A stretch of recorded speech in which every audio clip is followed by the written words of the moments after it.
നമ്മളിന്ന് സംസാരിക്കാൻ പോകുന്നത് പേവിഷബാധയെക്കുറിച്ച് അല്ലെങ്കിൽ റാബിസിനെ കുറിച്ചാണ്. കഴിഞ്ഞ 2023 കമ്പയർ ചെയ്യുമ്പോൾ 2024 പേവിഷബാധ ഏറ്റ ആൾക്കാരുടെ വളരെ വർധന ഉണ്ടായിട്ടുണ്ട്. അപ്പോൾ ഇത് വളരെ ഒരു മാരകമായ ഒരു അസുഖമാണ്. വന്നു കഴിഞ്ഞാൽ ട്രീറ്റ്മെൻറ്റ് ഇല്ല എന്ന് തന്നെ പറയാം. അപ്പോൾ നമ്മൾ ഇതിൻ്റെ ഫസ്റ്റ് എയ്ഡിനെ കുറിച്ച് അറിയേണ്ടതും അതുപോലെ തന്നെ അതിൻ്റെ ട്രീറ്റ്മെൻറ്റിനെ കുറിച്ചും അറിയേണ്ടത് വളരെ അനിവാര്യമാണ്. ആദ്യം തന്നെ ഞാൻ പറയുന്നത് നമ്മൾ യൂഷ്വലി വിചാരിക്കുന്നത് ഡോഗ്സ് മാത്രമാണ് പേവിഷബാധ ഉണ്ടാക്കുന്നതെന്നാണ്.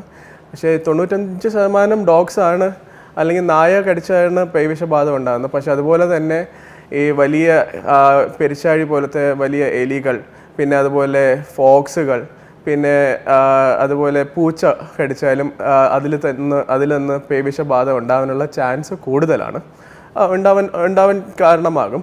ഒരു ഡോഗ് ബൈറ്റ് ചെയ്താൽ അല്ലെങ്കിൽ ഒരു നായ കടിച്ചു കഴിഞ്ഞാൽ നമ്മൾ ആദ്യം ചെയ്യേണ്ടത് കടിച്ച ഏരിയ നല്ല തറവായിട്ട് വാഷ് ചെയ്യുക, സോപ്പും വാട്ടറും കൊണ്ട് വാഷ് ചെയ്യുക. നെക്സ്റ്റ് നമ്മൾ എപ്പോഴും ഒരു വിദഗ്ധ നിർദ്ദേശം തേടുന്നത് അനിവാര്യമാണ്.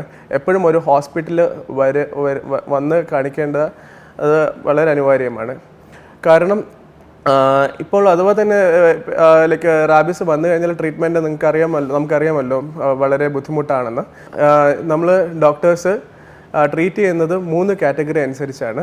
അത് കാറ്റഗറി 1 എന്ന് പറയുന്നത് ഇൻഡാക്റ്റ് ആയിട്ടുള്ള സ്കിന്നിൽ നമ്മുടെ നായയുടെയോ അല്ലെങ്കിൽ അതുപോലത്തെ മൃഗങ്ങളുടെ ഇതിൽ നിന്നും ഉണ്ടാവുന്ന ലിക്കിങ് കൊണ്ടോ അതുപോലെ സലൈവ കൊണ്ടോ ഉണ്ടാവുന്നതാണ്. ആക്ച്വലി അതിൽ നമ്മൾ ശ്രദ്ധിക്കേണ്ട കാര്യം എന്ന് വെച്ചാൽ സ്കിന്ന് എപ്പോഴും ഇൻഡാക്റ്റ് ആയിരിക്കും. സ്കിന്നിൽ ഒരു മുറിവ് പോലും ഇല്ലാത്ത സ്ഥലത്തായിരിക്കും അത് വരിക. അപ്പോൾ അങ്ങനെ വരുമ്പോൾ നമ്മൾ ചെയ്യേണ്ടത് നല്ലോണം സോപ്പ് കൊണ്ട് കഴുകുക, അതുപോലെ തന്നെ അവിടെ ആൻറ്റിസെപ്റ്റിക് ലോഷൻ തേക്കുക, നായയെ ഒബ്സർവ് ചെയ്യുക. അത് കാറ്റഗറി 1ൻ്റെ ട്രീറ്റ്മെൻ്റ് ആണ്. കാറ്റഗറി 2 എന്ന് പറയുന്നത് ഈ മാന്തലോ അതുപോലെ തന്നെ പല്ലുകൊണ്ടോ ബ്ലഡ് വരാത്ത രീതിയിലുള്ള മുറിവുകളാണെങ്കിൽ കാറ്റഗറി 2 എന്നാണ് പറയുന്നത്.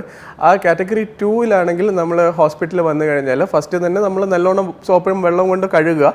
അത് കഴിഞ്ഞിട്ട് നമ്മൾ ചെയ്യുന്നതെന്ന് വെച്ചാൽ TT കൊടുക്കും. അതിൻ്റെ കൂടെ തന്നെ റാബിസ് വാക്സിൻ കൊടുക്കും.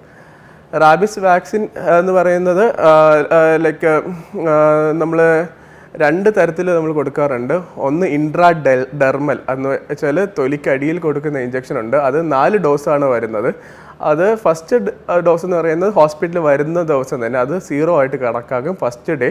പിന്നെ നമ്മൾ ഹോസ്പിറ്റലിൽ വന്നതിന് ശേഷമുള്ള 3-ാമത്തെ ദിവസം, പിന്നെ 7-ാമത്തെ ദിവസം, പിന്നെ 28-ാമത്തെ ദിവസം, അങ്ങനെ 4 ഡോസാണ് ഡെർമലി നമ്മൾ കൊടുക്കുന്ന ഇഞ്ചക്ഷൻ. നെക്സ്റ്റ് ഇഞ്ചക്ഷൻ എന്ന് വെച്ചാൽ നെക്സ്റ്റ് ടൈപ്പ് ഇഞ്ചക്ഷൻ എന്ന് വെച്ചാൽ ഇൻട്രാമസ്കുലറി കൊടുക്കുന്ന ഇഞ്ചക്ഷൻ. അത് ഇൻട്രാമസ്കുലറി കൊടുക്കുന്ന ഇഞ്ചക്ഷൻ ആണെങ്കിൽ വരുന്നതെന്ന് വെച്ചാൽ 5 ഡോസാണ് വരുന്നത്. 5 ഡോസ് എന്ന് പറയുന്നത് ഫസ്റ്റ് ഹോസ്പിറ്റലിൽ വന്ന ദിവസം ഒരു ഇഞ്ചക്ഷൻ എടുക്കും, പിന്നെ 3-ാമത്തെ ദിവസം, പിന്നെ 7-ാമത്തെ ദിവസം, പിന്നെ 14-ാമത്തെ ദിവസം, പിന്നെ 28-ാമത്തെ ദിവസം. ഇങ്ങനെയാണ് ഇൻട്രാമസ്കുലറി, അതെന്ന് വെച്ചാൽ നമ്മുടെ മസിലിൻ്റെ അകത്ത് എടുക്കുന്ന ഇഞ്ചക്ഷൻ വരുന്നത്. നെക്സ്റ്റ് കാറ്റഗറി 3 എന്ന് വെച്ചാൽ നമ്മളിപ്പോൾ ഒരു ഡോഗിൻ്റെ അല്ലെങ്കിൽ നായയുടെ കടിയിലോ മാന്തലിലോ നമ്മൾ ഒരു മുറിവുണ്ടായിട്ട് ബ്ലഡ് വന്നു കഴിഞ്ഞാൽ നമ്മൾ കാറ്റഗറി 3 ആയിട്ടാണ് അതിനെ എടുക്കുന്നത്. കാറ്റഗറി 3 വന്നു കഴിഞ്ഞാലുള്ള വ്യത്യാസം എന്ന് വെച്ചാൽ നമ്മൾ വാക്സിനേഷൻ കൊടുക്കും. അതിൻ്റെ കൂടെ തന്നെ നമ്മൾ ഇമ്മ്യൂണോഗ്ലോബുലിനും കൊടുക്കും. നമ്മുടെ ഹോസ്പിറ്റലിൽ ഉപയോഗിക്കുന്നത് മോണോക്ലോണൽ ആൻറ്റിബോഡിയാണ് ഉപയോഗിക്കുന്നത്. കുറച്ചുകൂടെ സേഫാണ്, അലർജിക് റിയാക്ഷൻസ് ഒക്കെ കുറവുള്ളൊരു മരുന്നാണ്. അത് നമ്മുടെ വെയിറ്റ് അനുസരിച്ചിട്ടാണ് മോണോക്ലോണൽ ആൻറ്റിബോഡി കൊടുക്കുന്നത്. അതിൽ കുറച്ച് നമ്മൾ ഈ കടിയേറ്റം അല്ലെങ്കിൽ മുറിവിൻ്റെ ഭാഗത്ത് കൊടുക്കും, ബാക്കി നമ്മൾ ഇൻട്രാമസ്കുലറിലും കൊടുക്കും. പിന്നെ നമ്മൾ അറിയേണ്ടതെന്ന് വെച്ചാൽ നമ്മൾ ഈ ലൈക്ക് നമ്മുടെ പെറ്റ് ഡോഗ്സ് ആയാലും എത്ര ചെറിയ ഡോഗ്സ് ആയാലും നമ്മൾ 1 മാസമായ ഡോഗ്സ് ആയാലും നമ്മൾ കടിയോ മാന്തലോ ഏറ്റ് കഴിഞ്ഞാൽ റാബിസിൻ്റെ ട്രീറ്റ്മെൻറ്റ് പ്രിക്കോഷൻ എടുത്തിരിക്കുക. കാരണം നമുക്കറിയാമല്ലോ ഒരു മാരകമായ വന്നു കഴിഞ്ഞാൽ ഒരു മാരകമായ അസുഖം തന്നെയാണ് റാബിസ് എന്ന് പറയുന്നത്, അല്ലെങ്കിൽ പേവിഷബാധ എന്ന് പറയുന്നത്. വന്നു കഴിഞ്ഞാൽ ട്രീറ്റ്മെൻറ്റ് വളരെ പാടുള്ള ഒരു രോഗമാണ്. പിന്നെ നമുക്ക് പറയാമെന്ന് വെച്ചാൽ നമ്മൾ നമ്മുടെ വളർത്തു നായകൾക്ക് കറക്റ്റായിട്ട് തന്നെ എപ്പോഴും വാക്സിനേഷൻസ് എടുക്കുക. പിന്നെ വാക്സിനേഷൻ എടുത്ത ഡോഗ്സ് കടിച്ചാൽ പോലും നമ്മൾ പ്രിക്കോഷനായിട്ട് റാബിസിൻ്റെ വാക്സിനും ഇമ്യൂണോഗ്ലോബുലിനും ഒക്കെ എടുക്കുന്നത് നല്ലതാണ്. കാരണമെന്ന് വെച്ചാൽ പലപ്പോഴും ചില കേസുകൾ റിപ്പോർട്ട് ചെയ്തിട്ടുണ്ട്, ഡോഗ്സിൻ്റെ വാക്സിനേഷൻ ഫെയിലിയർ വന്ന കേസുകൾ വരെ നമ്മൾ റിപ്പോർട്ട് ചെയ്തിട്ടുണ്ട്. പിന്നെ അതുപോലെ തന്നെ ഹൈ റിസ്ക് ആയിട്ടുള്ള ആൾക്കാർ എന്ന് വെച്ചാൽ ഇപ്പം വെറ്റിനറി ഡോക്ടേഴ്സ് അതുപോലെ തന്നെ ഈ വെറ്റിനറി ലൈക്ക് നമ്മൾ ഈ ആനിമൽസുമായിട്ട് ഹാൻഡിൽ ചെയ്യുന്ന ആൾക്കാർ എപ്പോഴും ഒരു പ്രീ എക്സ്പോഷർ പ്രൊഫൈലാക്സിസ് ഒരു ഡോക്ടറെ കണ്ടെടുക്കുന്നത് വളരെ അനിവാര്യമായ കാര്യമാണ്.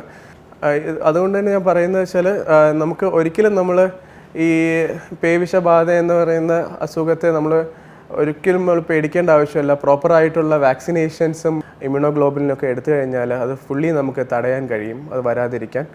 അതുപോലെ തന്നെ നമുക്ക് വലിയ മുറിവുകളാണെങ്കിൽ നമുക്ക് ആൻറ്റിബയോട്ടിക്സും എടുക്കാം, കാരണം അത് ഇൻഫെക്ഷൻ വരാതിരിക്കാനും സഹായിക്കും.